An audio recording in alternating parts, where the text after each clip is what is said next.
surface in Upton, New York has issued a severe thunderstorm warning for west central Suffolk County in southeastern New York until 7:45 p.m.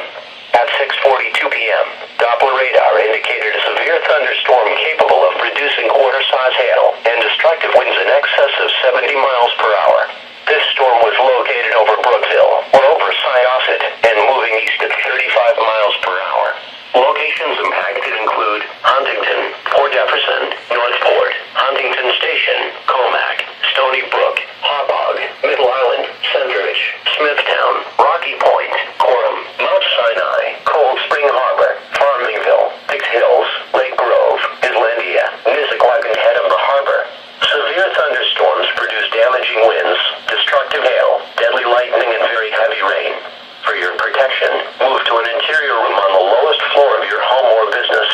Heavy rains flood roads quickly, so do not drive into areas where water covers the road. If you are in the path of this storm, prepare immediately for large hail and damaging winds. People outside should move to a shelter, preferably inside a strong building and away from windows. Repeating, a severe thunderstorm warning has been issued until 7:45 p.m. for the following counties: Suffolk, New York,